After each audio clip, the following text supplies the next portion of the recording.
শুভেচ্ছা। বাঙালিয়ানার সায়ান্নের সংবাদে স্বাগত। শুরুতেই শুনে নিচ্ছি সংবাদ শিরোনাম। জাতিসংঘ সাধারণ পরিষদের সভাপতি হয়ে মাত্র 3 মাসেই দায়িত্ব ছাড়লেন খলিলুর রহমান। তবে কি কোনো বিশেষ উদ্দেশ্যে দায়িত্ব নিয়েছিলেন তিনি? অতি জটিল চুক্তির ফল কি তবে শূন্য? বাংলাদেশের উপর আরো বিপুল শুল্ক বসাতে চায় যুক্তরাষ্ট্র। মানব শিশু হত্যার পরে কুমির সরছে খানজাহান আলীর মাজার থেকে, কমবে প্রাণীর উপর নিপীড়ন। এবার অন্যান্য সংবাদের সঙ্গে বিস্তারিত।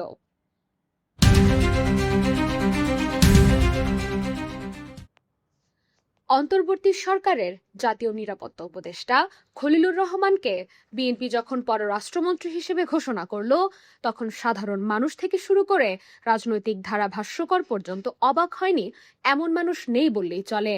কারণ তিনি বিএনপির লোক, এমন কোনো ধরনের ইঙ্গিত তার পুরো মেয়াদকালে দেখা যায়নি। বরং বিএনপি বারবার অভিযোগ তুলেছে খলিলুর রহমান বাংলাদেশের নাগরিকই নন। এমনকি দেশের কূটনৈতিক মহলেও এই আলোচনা ছিল তিনি মূলত যুক্তরাষ্ট্রের লোক, যুক্তরাষ্ট্রের সঙ্গে যাবতীয় চুক্তির বিষয়াদি মসৃণ করার দায়িত্ব তারই। তবে পররাষ্ট্রমন্ত্রী হয়ে তিনি জোরদার প্রচারণায় নামেন জাতিসংঘ সাধারণ পরিষদ নির্বাচনের। এই নির্বাচনের প্যাটার্নই এমন, চাইলেই সব দেশ প্রতি বছর নির্বাচন করতে পারে না এই অতি গুরুত্বপূর্ণ পদে। এবার বাংলাদেশের কোটা ছিল এবং মনে করা হচ্ছিল এই নির্বাচনে মূল প্রতিদ্বন্দ্বিতা আসলে বাংলাদেশ ও সাইপ্রাসের মধ্যেই হবে। সেসব ভবিষ্যৎবাণীকে সত্য করে 97 ভোট পেয়ে জাতিসংঘের সাধারণ পরিষদের সভাপতি নির্বাচিত হল বাংলাদেশ। যে দায়িত্ব পালন করবেন খলিলুর রহমান। যেহেতু তিনি ঘোষণাই করেছিলেন তিনি হবেন ফুল টাইম সভাপতি, তাই তিনি পররাষ্ট্রমন্ত্রীর পদ ছাড়লেন তা নিশ্চিত করেই বলা যায়। তোপখানা রোড তথা পররাষ্ট্র মন্ত্রণালয়ের একটি সূত্র বাঙালিয়ানাকে নিশ্চিত করেছে 1 বছরের ছুটির মোড়কে দায়িত্ব ছাড়ছেন খলিলুর রহমান। সূত্রটি জানায়, বিগত 3 মাসের বেশি সময় খলিলুর রহমান মূলত নির্বাচনী প্রচারণাতেই ব্যস্ত ছিলেন। দাপ্তরিক কাজ আসলে চালিয়েছেন শ্যামা ওবায়েদ। সুতরাং তিনি চলে গেলেও রুটিন কার্যক্রমে ন্যূনতম প্রভাব পড়বে না। তবে তোপখানার গভীরে কান পাতলে একটি অদ্ভুত তত্ত্ব শোনা যায়। বর্তমান বিশ্ব পরিস্থিতিতে জাতিসংঘ সাধারণ পরিষদের সভাপতি পদে গুরুত্ব যে কোনো সময়ের চেয়ে বেশি। যুক্তরাষ্ট্র চায় এ সময় সভাপতি পদে তাদের কেউ বসুক, অথচ সরাসরি নির্বাচন করার সুযোগ তাদের ছিল না। সে কারণে ওয়াশিংটনের এমন কাউকে প্রয়োজন ছিল যিনি আমেরিকান হয়েও আমেরিকান নন। এই কারণেই তাদের চাপ ছিল খলিলুর রহমানকে অন্তত 3 মাসের জন্য যেন দায়িত্ব দেওয়া হয়। রাজনৈতিক খেলায় শেষ পর্যন্ত তাদের ইচ্ছেটাই কি তবে পূরণ হলো?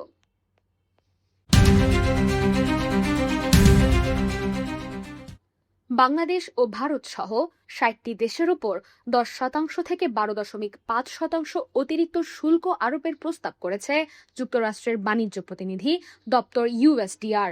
জোরপূর্বক শ্রমে উৎপাদিত পণ্য আমদানিতে নিষেধাজ্ঞা কার্যকর করে ব্যর্থতার অভিযোগে এ প্রস্তাব। 1974 সালের মার্কিন বাণিজ্য আইনের 301 ধারার আওতায় এই তদন্ত ও প্রস্তাব উত্থাপন করা হয়েছে। USTR এর দাবি, এই দেশগুলোর অযৌক্তিক নীতি মার্কিন বাণিজ্যে অসম প্রতিযোগিতা তৈরি করছে। যেসব দেশের আংশিক নিয়ন্ত্রণ রয়েছে তাদের জন্য 10% এবং বাংলাদেশের মতো নিয়ন্ত্রণহীন 54টি দেশের জন্য 12.5% অতিরিক্ত শুল্কের সুপারিশ করা হয়েছে। মার্কিন বাণিজ্য প্রতিনিধি জেমিসন গ্রিয়ার জানান, মার্কিন শ্রমিকদের সুরক্ষা দিতে এই কঠোর পদক্ষেপ। এই প্রস্তাব কার্যকর হলে যুক্তরাষ্ট্রের মোট আমদানির প্রায় 99% পণ্যই বর্ধিত শুল্কের আওতায় পড়বে, যা বৈশ্বিক বাণিজ্যে বড় অস্থিরতা তৈরি করতে পারে।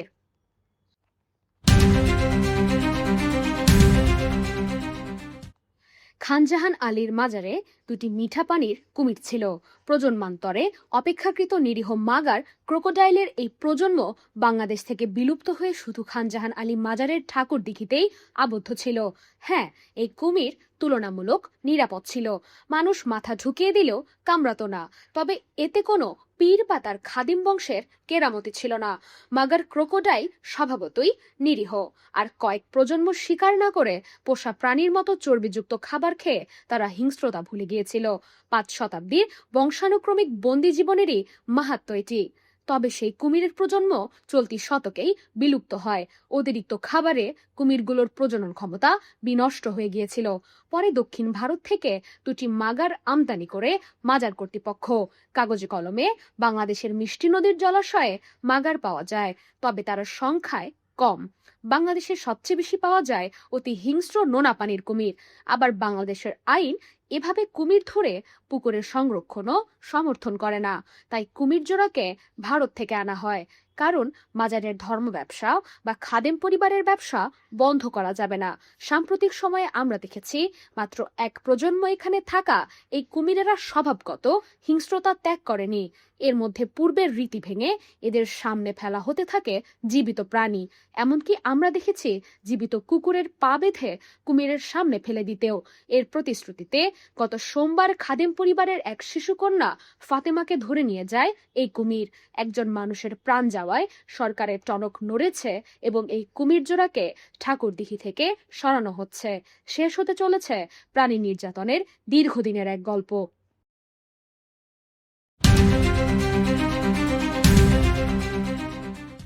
ইরানের উপর আত্মরক্ষামূলক হামলা চালানোর খবর জানিয়েছে মার্কিন সামরিক বাহিনী। এছাড়া উপসাগরীয় দেশ ও জাহাজগুলোর দিকে ইরানের নিক্ষেপ করা ব্যালিস্টিক ক্ষেপণাস্ত্র এবং ড্রোনও ভূপাতিত করার খবর জানিয়েছে তারা। ইউএস সেন্ট্রাল কমান্ড বা সেন্টকম জানিয়েছে হরমুজ প্রণালীতে অবস্থিত কেশম দ্বীপে তাদের চালানো হামলা ছিল মূলত মধ্যপ্রাচ্য জুড়ে ইরানের পরিকল্পিত আক্রমণের প্রতিক্রিয়া। এদিকে ইরানের ইসলামিক রেভলিউশনারি গার্ডস কোর বা আইআরজিসি জানিয়েছে তারা ওই অঞ্চলের একটি দেশে অবস্থিত মার্কিন ঘাঁটি ও হেলিকপ্টার লক্ষ্য করে ক্ষেপণাস্ত্র ও ড্রোন হামলা চালিয়েছে। ইরানি রাষ্ট্রীয় সংবাদ মাধ্যমের প্রতিবেদন অনুযায়ী কেশম দ্বীপের দক্ষিণে একটি যোগাযোগ টাওয়ারে মার্কিন হামলার জবাবে তারা এই পদক্ষেপ নিয়েছে। যুদ্ধ শেষ করার লক্ষ্যে সপ্তাহ জুড়ে চলা দুই দেশের আলোচনা ব্যর্থ হওয়ার পর যখন যুদ্ধবিরতি আলোচনা স্থবির হয়ে পড়েছে, তখনই নতুন করে পাল্টাপাল্টি হামলার এই ঘটনা ঘটল।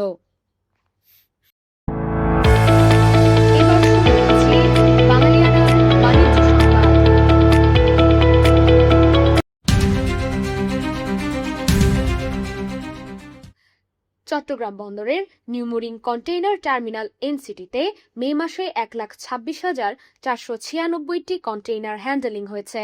টার্মিনালটির ইতিহাসে এক মাসে এটি সর্বোচ্চ। এর আগে 2025 সালের অক্টোবরে 1,25,533টি হ্যান্ডেলিংয়ের রেকর্ড ছিল। বন্দর সূত্র জানিয়েছে গত মাসে প্রতিদিন গড়ে 4,081টি কন্টেইনার ব্যবস্থাপনা করা হয়েছে। জাহাজ থেকে পণ্য উঠানামা ও ইয়ার্ড ব্যবস্থাপনায় দক্ষতা বাড়ায় এ অর্জন সম্ভব হয়েছে বলে জানিয়েছেন বন্দর সচিব। চট্টগ্রাম ড্রাই ডক লিমিটেড বা সিডিডিএল নৌবাহিনীর নিয়ন্ত্রণাধীন একটি প্রতিষ্ঠান। তারা অপারেটর হিসেবে দায়িত্ব নেওয়ার পর থেকে ধারাবাহিক এই প্রবৃদ্ধি অর্জিত হচ্ছে। এবার শুনে নিচ্ছি বাঙালিয়ানার ক্রীড়া সংবাদ।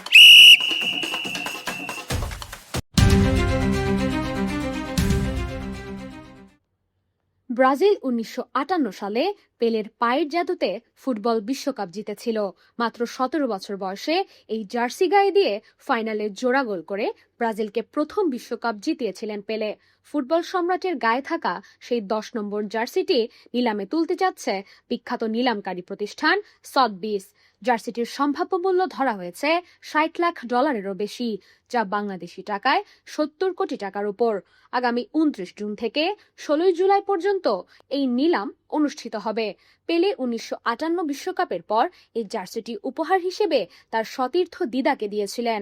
জার্সিটি এতদিন একটি জাদুঘরে সংরক্ষিত ছিল। বাঙালিয়ানার সায়ান্নের সংবাদ শেষ হলো। ধন্যবাদ।